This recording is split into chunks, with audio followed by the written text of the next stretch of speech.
Hello hi നമസ്തേ നമസ്കാരം. വളരെ എളുപ്പത്തിൽ തന്നെ തയ്യാറാക്കാവുന്ന ടേസ്റ്റിയും ക്രിസ്പിയും ഒക്കെ ആയിട്ടുള്ള ഒരു ടീ ടൈം സ്നാക്കിന്റെ റെസിപ്പിയാണ് ഇന്ന് അമ്മ കാണിക്കുന്നത്. അമ്മയുടെ വീട്ടിലൊക്കെ ഇതിനെ ഓമപ്പൊരി എന്നും പറയും. എന്നാൽ പല സ്ഥലങ്ങളിലും ഇതിന് ഓമപ്പൊടി എന്നാണ് പറയുക. അമ്മയ്ക്കൊക്കെ ഇതൊരു ഓണം റെസിപ്പിയാണെങ്കിലും എല്ലാ സീസണിലും റെസ്റ്റോറൻറ്റ്സിന്റെ കണ്ണാടിക്കൂടുകളിൽ കാണുന്ന ഒരു പലഹാരം തന്നെയാണിത്. 4 മണി ചായക്കൊപ്പം ഒന്ന് കറുമുറ കടിക്കണമെന്ന് തോന്നുന്നവർക്ക് കഴിക്കാനും, ഇനി അതും അല്ലെങ്കിൽ ഒരു ചാട്ട് തയ്യാറാക്കണമെങ്കിൽ അതിൽ സേവായിട്ട് ഉപയോഗിക്കാനും, ഒരു ദീപാവലി സ്നാക്കായോ ഒക്കെ നമുക്കിത് തയ്യാറാക്കിയെടുക്കാം. വളരെ സിമ്പിൾ ആയിട്ടുള്ള ഒരു സ്നാക്കാണിത്. അമ്മയുടെ റെസിപ്പിയിലേക്ക് കടക്കുന്നതിന് മുമ്പ് തന്നെ ചാനൽ ഇതുവരെ സബ്സ്ക്രൈബ് ചെയ്തിട്ടില്ലെങ്കിൽ ഇപ്പോൾ തന്നെ മറക്കാതെ സബ്സ്ക്രൈബ് ചെയ്യുക, സൈഡിൽ കാണുന്ന ബെല്ലൈക്കൺ കൂടി. ഒപ്പം തന്നെ നമ്മുടെ വീഡിയോ ഇഷ്ടപ്പെട്ടാൽ ഞാൻ വീണ്ടും പറയേണ്ട കാര്യമില്ല, like, comment and share. Okay, അപ്പോൾ അമ്മയുടെ ഓമപ്പൊരി തയ്യാറാക്കുന്ന വിധം കണ്ടിട്ട് വരാം. ആദ്യം തന്നെ ഈ ഓമപ്പൊരി തയ്യാറാക്കാനായിട്ട് 1 ടേബിൾ സ്പൂൺ അയമോദകം എടുത്തിട്ടുണ്ട്. അയമോദകം എന്ന് പറഞ്ഞാൽ ഓമം. അതിപ്പോൾ ഈ ഡ്രൈ ജാറിലേക്ക് ചേർത്ത് കൊടുക്കാം. ഇതിനെ നമുക്കൊന്ന് പൊടിച്ചെടുക്കാം. ഇതാ ഒന്ന് നന്നായി പൊടിച്ചെടുത്തിട്ടുണ്ട്. ഇതിനെ ഒരു ബൗളിലേക്ക് ചേർക്കാം. അതിലോട്ട് 1 കപ്പ് നല്ല തിളച്ച വെള്ളം കൂടി ഒഴിച്ച് ഒന്ന് അടച്ചു വെക്കാം. ഒരു 15 മിനിറ്റ് അടച്ചു വെക്കണം. അപ്പോൾ അയമോദകത്തിൻ്റെ ആ ഫ്ലേവറൊക്കെ ആ വെള്ളത്തിലേക്ക് നന്നായിട്ട് ഇറങ്ങി വരും. അതിനുശേഷം ഇതൊരു അരിപ്പയിൽ കൂടി ഒന്ന് അരിച്ച് മാറ്റി വെക്കാം. ഇനി ഒരു 2 കപ്പ് കടലമാവ്, അതായത് 240 ml കപ്പിൽ അതൊരു ബൗളിലേക്ക് നമുക്ക് ചേർത്ത് കൊടുക്കാം. 1 കപ്പ് അരിപ്പൊടി കൂടി ചേർത്ത് കൊടുക്കാം. വറുത്ത പത്തിരിപ്പൊടിയാണ് ഞാനിപ്പോൾ പാക്കറ്റിൽ കിട്ടുന്ന ആ പൊടിയാണ് ചേർത്തിരിക്കുന്നത്. അതിലേക്ക് 1/2 ടീസ്പൂൺ കായപ്പൊടിയും കൂടി ചേർത്ത് കൊടുക്കാം. 1/2 ടീസ്പൂൺ മുളക് പൊടി കൂടി ചേർക്കാം. മുളക് പൊടി കൂടുതലാകണ്ട, അപ്പം നമ്മുടെ ആ ഒരു ഓമപ്പൊരിയുടെ കളർ അങ്ങ് മാറിപ്പോകും.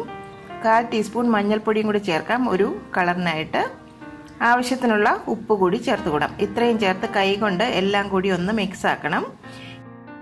ഇനി അതിലോട്ട് 1 ടേബിൾ സ്പൂൺ നല്ല ചൂടോട് കൂടിയ ഓയിൽ ചേർത്ത് കൊടുക്കാം. വെജിറ്റബിൾ ഓയിലാണ് ഞാൻ എടുത്തിരിക്കുന്നത്.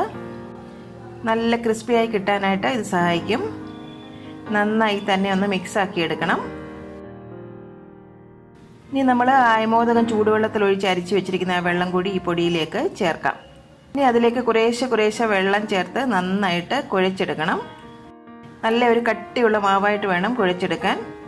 കുറേശ്ശെ ആവശ്യത്തിനുള്ള വെള്ളം ചേർത്ത് വേണം കുഴച്ചെടുക്കാൻ. ചപ്പാത്തി മാവിനേക്കാൾ കുറച്ചും കൂടി ഒരു അയവിൽ വേണം മാവിരിക്കാൻ. കണ്ടില്ലേ, ഈ ഒരു പരുവമായിരിക്കണം മാവിൻ്റെ. ഇതിപ്പോൾ നന്നായിട്ട് കുഴച്ചെടുത്തിട്ടുണ്ട്. ഇനി നമുക്കിതങ്ങ് മാറ്റി വെക്കാം. ഇനി ഇതുപോലെ സേവനാഴി എടുത്തിട്ടുണ്ട്. അതിൽ ഏറ്റവും ചെറിയ ഹോളുള്ള ആ ഒരു ചില്ലുണ്ടല്ലോ, അതല്ല നമുക്ക് വേണ്ടത്. അതിലും കുറച്ചും കൂടി വലിപ്പമുള്ളത്. ഇടിയപ്പത്തിൻ്റെ ചില്ലെന്ന് പറയുമ്പോൾ ഇതിലും വലിയ ഹോളാണ്. ഇതിപ്പോൾ തീരെ ചെറുതുമല്ല, ഇതിൻ്റെ രണ്ടിൻ്റെ ഇടയ്ക്കുള്ള ഒരു സൈസാണ് നമുക്കിതിന് വേണ്ടത്. ഇതുപോലെ ആ ചില്ല് ഇതിലേക്ക് വെച്ച ശേഷം ഉള്ളിലായിട്ട് വേണമെങ്കിൽ ഒന്ന് ഓയിൽ തൂത്ത് കൊടുക്കാം ബ്രഷ് ഉപയോഗിച്ചിട്ട്.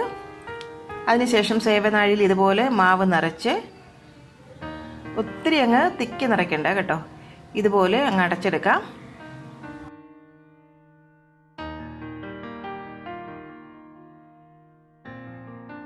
ഇനി വറുക്കാൻ ആവശ്യമായ വെജിറ്റബിൾ ഓയിൽ പാനിലേക്ക് ഒഴിക്കാം.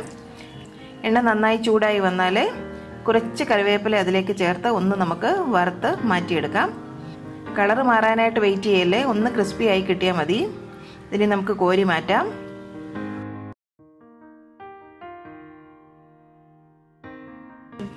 എണ്ണ നന്നായി ചൂടായാൽ ഫ്ലെയിം ഒന്ന് മീഡിയത്തിലേക്ക് ആക്കണം.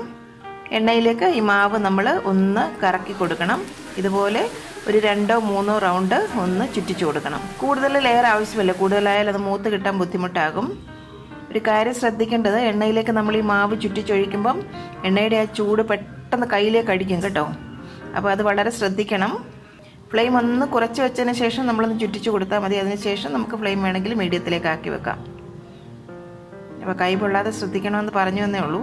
കണ്ടില്ലേ, ഇപ്പോൾ ആ എണ്ണയിലെ ബബിൾസൊക്കെ നിന്ന് കണ്ടില്ലേ, അത് മൂത്ത് എന്നാണ് അതിനർത്ഥം. ഇനി പതുക്കെ വേണമെങ്കിൽ മറുവശത്തേക്കൊന്ന് തിരിച്ചിടാം. പെട്ടെന്ന് തന്നെ റെഡിയായി കിട്ടും. കരിഞ്ഞു പോകാൻ വെയിറ്റ് ചെയ്യരുത് കേട്ടോ, കളർ മാറിപ്പോകരുത്.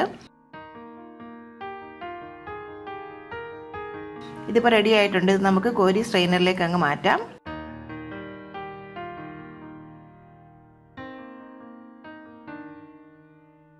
നല്ല ക്രിസ്പി ആയിട്ടുണ്ട്. അടുത്ത ഒരു ബാച്ചും ഇതുപോലെ പിഴിഞ്ഞെടുക്കാം.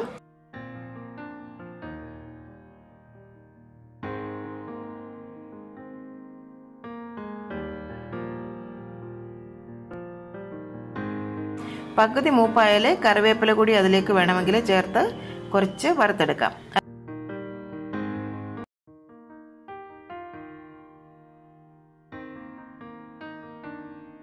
അതും സ്ട്രെയിനറിലേക്ക് അങ്ങ് കോരി മാറ്റാം. എല്ലാ ബാച്ചസും ഇതുപോലെ വറുത്തെടുക്കണം.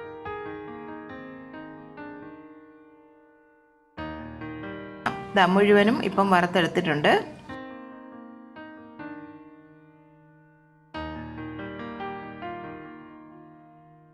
ഞങ്ങളുടെയൊക്കെ വീട്ടിൽ ഈ ഒരു പലഹാരം ഓണത്തിനോടനുബന്ധിച്ച് നമ്മൾ ചിപ്സൊക്കെ വറക്കത്തില്ലേ, ആ കൂട്ടത്തിലാണ് ഇതും നമ്മൾ തയ്യാറാക്കി പോന്നിരുന്നത്. ഓമപ്പൊരി എന്നാണ് ഞങ്ങളുടെ വീട്ടിലൊക്കെ ഇതിന് പറഞ്ഞിരുന്നത്. അത് പൊടിക്കാതെ ഒരു പീസ് അതുപോലെ ഞങ്ങൾ കഴിക്കുന്ന ഒരു രീതിയായിരുന്നു അന്ന്. എന്നാൽ പല സ്ഥലങ്ങളിൽ ഇത് പൊടിച്ച് ഒരു സേവിൻ്റെ രീതിയിൽ കഴിക്കുന്നത് കൊണ്ട് തന്നെയാകാം ഓമപ്പൊടി എന്ന് പറയുന്നത്. എന്തായാലും രുചിയിൽ വ്യത്യാസമൊന്നുമില്ല കേട്ടോ. എന്തായാലും ഈ ഒരു രീതിയിൽ ഓമപ്പൊരി നിങ്ങളൊന്ന് തയ്യാറാക്കി നോക്കണം. ഈസി ഒരു റെസിപ്പി അല്ലേ.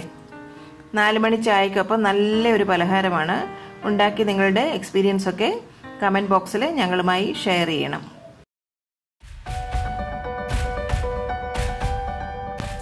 കറി വിത്ത് അമ്മയിലെ അമ്മയുടെ ഇന്നത്തെ റെസിപ്പി നിങ്ങൾക്ക് ഇഷ്ടമായെന്ന് ഞങ്ങൾ പ്രതീക്ഷിക്കുന്നു. നിങ്ങളിൽ ഒരുപാട് പേര് ഈ റെസിപ്പീസ് എല്ലാം ട്രൈ ചെയ്ത് നോക്കി സക്സസ് ആയി എന്നറിയുന്നതിൽ ഞങ്ങൾക്ക് വളരെയധികം സന്തോഷം. നിങ്ങളുടെ ഫീഡ്ബാക്സും ഫോട്ടോസും എല്ലാം ഞങ്ങൾക്ക് വളരെയധികം വാല്യൂബിൾ ആണ്. ഇതെല്ലാം കാണുന്നതിൽ ഞങ്ങൾക്ക് വളരെയധികം സന്തോഷവുമുണ്ട്.